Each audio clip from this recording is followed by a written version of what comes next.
এই মুহূর্তে চট্টগ্রামে আছেন সহকর্মী শফিকুল আলম এবং সুনামগঞ্জে হিমাদ্রি শেখর ভদ্র। সরাসরি প্রথমে যাচ্ছি শফিকের কাছে।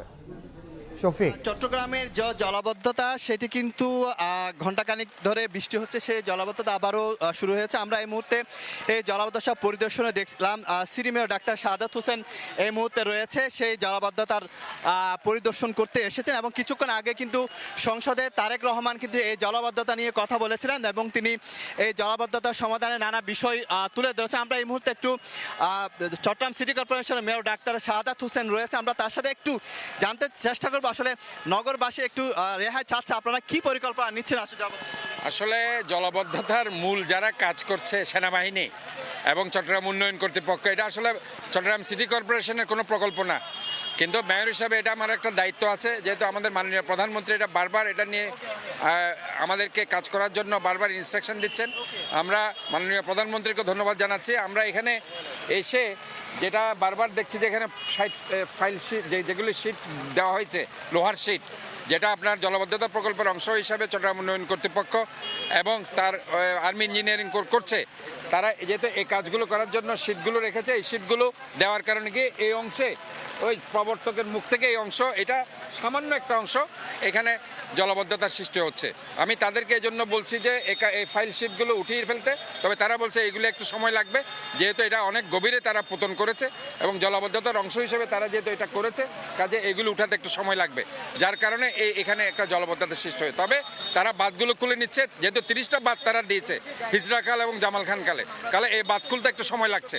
এই জন্য হয়তো আজকে কালকের মধ্যে তারা এগুলো কমপ্লিট করতে পারবে এবং আশা করি ইনশাআল্লাহ এই অংশটুকুতে আল্লাহর মধ্যে, কিন্তু যেখানে যেখানে বাঁধ নেই সেখানে কিন্তু কোনো সমস্যা হচ্ছে। ধন্যবাদ আপনাকে। আমরা মেয়রের সাথে এই মুহূর্তে কথা বললাম। আসলে পুরো নগরের যে বিভিন্ন যে নিচু এলাকাগুলো রয়েছে সেখানে জলাবদ্ধতা সৃষ্টি হয়েছে। তিনি বললেন আসলে এটি সিডিআর প্রকল্প, সিটি কর্পোরেশনের কোনো প্রকল্প না, তারপরেও তিনি মেয়র হিসেবে সে দায়িত্ব তিনি পালন করছেন এবং কিছুক্ষণ আগে কিন্তু সংসদে তারেক রহমান এই বিষয় নিয়ে কথা বলেছেন। আসলে চট্টগ্রামের জলাবদ্ধতা নিয়ে যা যা করা প্রয়োজন সেটি তিনি করবেন এবং দেশবাসীকে একটু অপেক্ষা, অর্থাৎ চট্টগ্রাম নগরবাসীকে একটু ধৈর্য ধরার জন্য তিনি সংসদে সে প্রশ্ন উত্তর পর্বে সেই বিষয়টি বলেছেন। আপনাকে জানিয়ে রাখি, গতকালকে চট্টগ্রামের এই যে এলাকা, এই যে এই প্রবর্তক মোড় 2 নম্বর গেট এবং মুরাদপুর এবং সহ বিভিন্ন এলাকা কিন্তু জলাবদ্ধতার সৃষ্টি হয়েছে। সেটির প্রেক্ষাপটে কিন্তু গতকালেও কিন্তু সিটি মেয়র ডাক্তার শাহাদাত বিভিন্ন এলাকা পরিদর্শন করেছে। আজকেও কিন্তু বিভিন্ন নালা নর্দমা এবং খালে জনগণের যেহেতু খুব, সেক্ষেত্রে সে জনগণের সাথে কথা বলার জন্য তিনি রাস্তায় নেমেছেন এবং এই জলাবদ্ধতা নিয়ে তিনি বিভিন্ন কাজের কথা জানিয়েছেন। তো এই ছিল আমার কাছে চট্টগ্রামের জামাল যে প্রবর্তক মোড়ে যে পানি উঠছে সেখানকার সর্বশেষ তথ্য। এখন আমরা চলে যাচ্ছি সুনামগঞ্জে।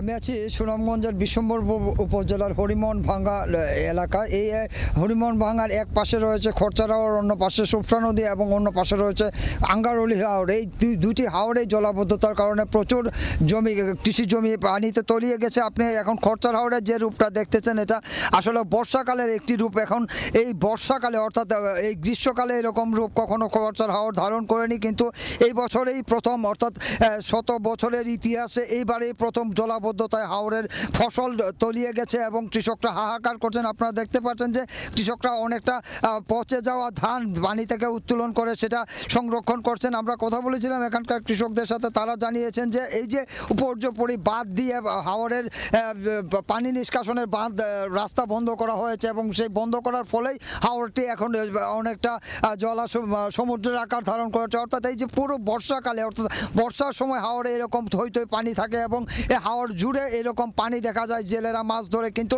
এটি আসলে বর্ষার কোনো রূপ নয়, এটি গ্রীষ্মকালেই হাওরে এখন পাকা ধান থাকার কথা ছিল, কিন্তু হাওরে এখন পাকা ধান নেই, হাওর ভরে আছে ভরপুর পানিতে। আমরা যদি আরেকটি দুঃসংবাদ দিই, কারণ স্থানীয়দের দেয়া মধ্যনগরের ঝিনারিয়া হাওরের একটি বাঁধ ভেঙে গেছে এবং সেই বাঁধ ভেঙে প্রায় 50 হেক্টরের মতো জমি পানিতে তলিয়ে গেছে।